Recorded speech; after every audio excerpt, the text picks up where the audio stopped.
It's the Ice Report with Tom Casey on 101sports.com.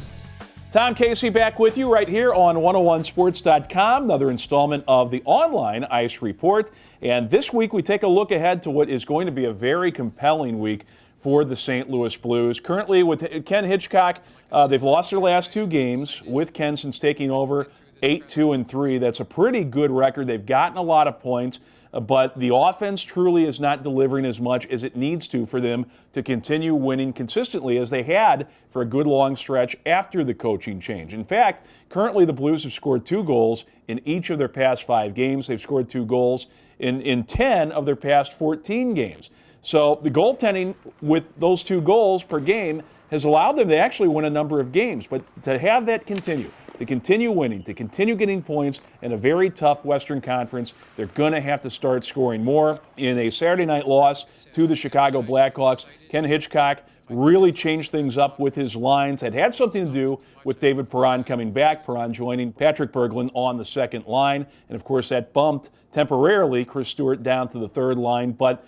in the midst of that game, there was a lot of juggling, a lot of guys shifting up and down. So Hitchcock recognizes the fact that he's got to have more than just one scoring line working. So far, the Backus Oshie Steen unit has delivered, and that has not been a problem. But getting consistent scoring from another unit has been a problem, and that's why you're going to see some experimentation continue, I think, from Ken Hitchcock as far as the offense goes. Let's talk about David Perron coming back after missing so much time, more than a year, coming back from a concussion, scores a first-period goal last Saturday night against Chicago.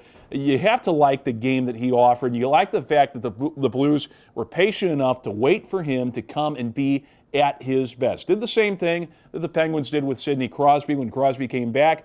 2 goals, 2 assists. The result was not that dramatic with Perron, but seeing a goal in the first period that soon and seeing him play a strong all-around game was really important. And after the game, Ken Hitchcock told myself that in stretches of that game, if not the game as a whole, he thought Perron was the best guy on the ice as far as either team is concerned. So very good to see, and that could definitely help supply that extra goal or 2 that the Blues are going to need to win some games. This week, Detroit Red Wings in on Tuesday night.